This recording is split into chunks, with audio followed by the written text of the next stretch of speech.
Hello, कैसे हो यार। तो आज का हमारा टॉपिक है क्लिनिकल्स ऑफ पिल्यूरा। सही है दोस्तों। तो आज हम पढ़ेंगे कि पिल्यूरा की कौन कौन सी डिजीज़ होती है। सही है दोस्तों। जिस तरह हमने बताया था आपको, पिल्यूरल कैविटी क्या किसे कहते हैं, space between parietal and visceral pleura is known as pleural cavity और स्पेस। स्पेस के ना ज़्यादा सही है। तो दोस्तों उसमें फ्लूइड होता है। सही है, पिल्यूरल फ्लूइड जिसे कहते हैं हम। तो वो नॉर्मली कितना होता है, 10 to 15 मिलीलीटर होता है। सही है। अगर ये बढ़ जाए, सही है, एबनॉर्मल अमाउंट अगर पिल्यूलर कैविटी में एक्यूमुलेट होना शुरू हो जाए, जमा होना शुरू हो जाए, तो उस कंडीशन को हम क्या कहते हैं, पिल्यूलर इफ्यूजन।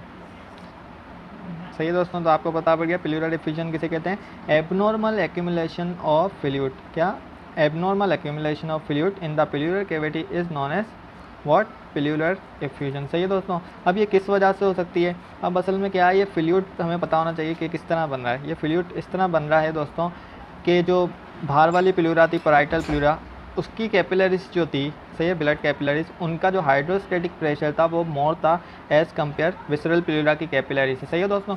तो इसी वजह से हमें पता है फ्लूइड कैसे मूव होगा, फिर higher concentration to lower concentration. जिस तरह गैसेज भी ऐसे ही फ्लो स्पीड होती है। सही है दोस्तों। इसी वजह से हाइड्रोस्टेटिक प्रेशर की वजह से याद रखना मेन रोल है पिल्यूरल फ्लूइड को बनाने में। Hydrostatic pressure are greater in the capillaries of parietal pleura than in the capillary of visceral pleura. So pleural fluid is normally absorb into capillaries of visceral pleura. Okay, ये हमें पता पड़ गया। Now any condition that increase production of fluid. अब बोले कौन सी condition में ये फ्लूइड भर सकता है, तो वो किस कंडीशन में बढ़ सकता है, इन्फ्लेमेशन में बढ़ सकता है दोस्तों। सही है, इन्फ्लेमेशन में, मैलिग्नेंसी में, जैसे ट्यूमर व्यूमर हो अगर लंग का, और कॉन्जेस्टिव हार्ट डिजीज़ में। सही है, इन चीज़ों में क्या होता है, प्रोडक्शन ऑफ फ्लूइड भर जाता है। क्यों, क्योंकि ये प्रेशर जो होते हैं ना वो नॉर्मल नहीं रहते, क्योंकि हार्ट सही तरह काम नहीं कर रहा है, तो फिर फ्लूइड में प्रेशर में भी मसला होगा। तो इस वजह से इन कंडीशंस में क्या होता है, प्रोडक्शन ऑफ फ्लूइड बढ़ जाता है। सही है दोस्तों। या तो क्या हो, फ्लूइड मतलब बना हुआ है पर वो सही तरह जा नहीं पा रहा है, मतलब ड्रेन नहीं हो पा रहा। सही है। तो नॉर्मली कैसे ड्रेन होता है, लिम्फेटिक्स पिल्यूरा कैविटी से ले जाती है वापस से, फिर वो मीडियास्टिनम में जाके वो ब्लड वेजल्स में फ्लूइड दे देती है। सही है दोस्तों। या तो इम्पेयर हो जाए ड्रेनेज ऑफ फ्लूइड्स, या तो प्रोडक्शन बन जाए। तो इस कंडीशन में क्या हो सकता है, पिल्यूरल इफ्यूजन। तो कोस्टो डायफ्रामेटिक रिसिस जो होती है, याद करो मैंने आपको बताया था उसमें कि किसे कहते हैं, पिछली वीडियो में पार्ट 1 में। तो उसमें कितना 300 मिलीलीटर जब आ जाता है तो इजी तरह मतलब क्लिनिकली हम चेक कर सकते हैं। सही है ना। एक तो लंग एक्सपेंशन जो होगी उस साइड पे कम होगी। सही है। क्यों, क्योंकि फ्लूइड आ गया है कैविटी में, अब लंग कैसे एक्सपेंड होगा। सही है दोस्तों। और साथ साथ आप उसको स्टेथोस्कोप में चेक करोगे तो उसके ब्रिथ साउंड आपको कम मिलेंगे। सही है दोस्तों, उस साइड पर जहाँ पर प्लूरल इफ्यूजन हुई भी होगी। सही है दोस्तों। और साथ साथ जब आप परकशन करेंगे तो उस एरिया पे आपको क्या मिलेगी, डलनेस। सही है दोस्तों।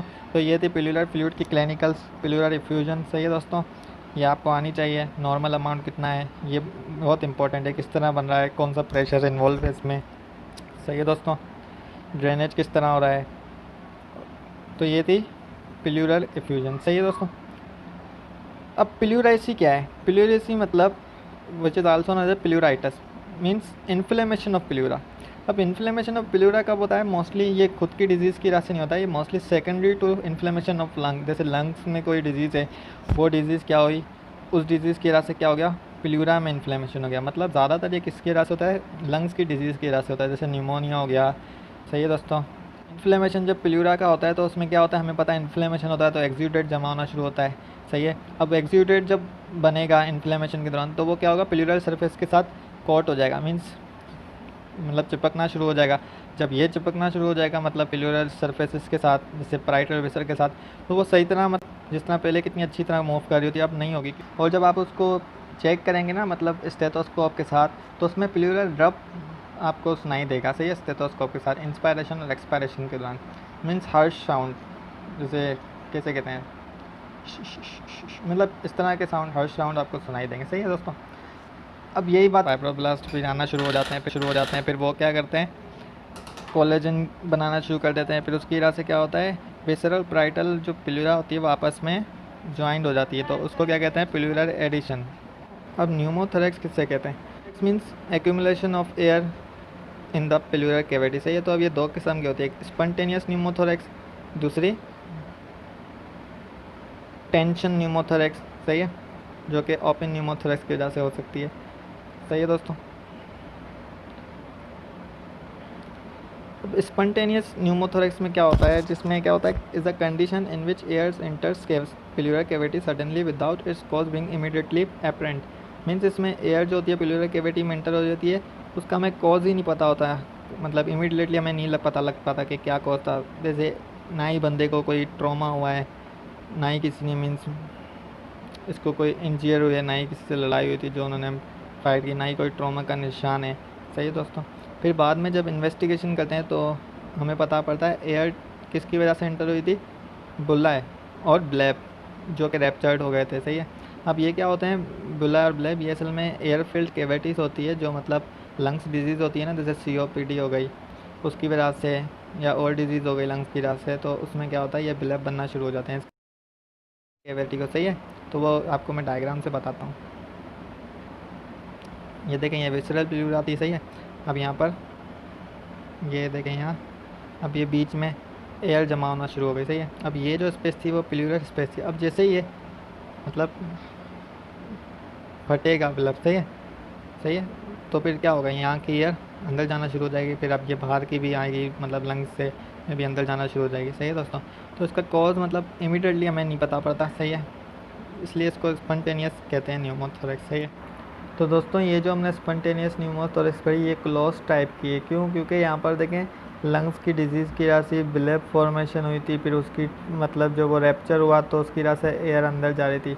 तो जब मतलब हम इंस्पायर कर रहे थे तो एयर वो मतलब पोर जो बन गया था उसके थ्रू प्लूरल कैविटी में जा रही थी और एक्सपायर में बाहर निकल लेती। सही है दोस्तों। तो ये बाहर से कहीं भी इसको ट्रॉमा नहीं हुआ है, ये मतलब इनसाइड प्रॉब्लम थी। सही है। तो इसलिए क्लोज न्यूमोथोरैक्स कहलाती है। अब क्या है ओपन न्यूमोथोरैक्स किसे कहते हैं? अगर ऐसा सपोज करें ट्रॉमा हुआ है, उसकी वजह से क्या हो गई, टीयरिंग हो गई है चेस्ट वॉल में, देख रहे हैं टीयर दिखा रहे हैं। अब इसमें एयर अंदर जा रही है इंस्पायरेशन के टाइम पे और एक्सपायरेशन के टाइम पे बाहर जा रही है। सही है दोस्तों। तो इसको हम क्या कहेंगे, ओपन न्यूमोथोरैक्स। सही है। अब एयर इंस्पायरेशन में अंदर जाएगी और इसी पॉइंट से एक्सपायरेशन में बाहर चले जाएगी। अब टेंशन न्यूमोथोरैक्स क्या है? अगर सपोज करें ये जो पॉइंट सिर्फ वन वे काम कर रहा है, मीन्स ये सिर्फ इंस्पायरेशन के टाइम पे क्या कर रहा है, एयर को अंदर मतलब कर रहा है, पर एक्सपायरेशन के टाइम पे एयर को बाहर नहीं कर रहा। तो देखें अगर ऐसा नहीं होगा तो एयर तो कितनी है, मतलब आती जाएगी आती जाएगी आती जाएगी, तो अंदर प्लूरल कैविटी में इतना प्रेशर बढ़ जाएगा, लंग्स को कोलैप्स भी करेगी और साथ साथ जो मीडियास्टिनम था इसको भी मतलब अपोजिट साइड पे ले जाएगी। ये देखें यहाँ पर ओपन न्यूमोथोरैक्स में सही था मीडियास्टिनम, हमें बताया था ना बीच के स्पेस को कहते हैं, लंग्स के दरमियान के स्पेस को मीडियास्टिनम।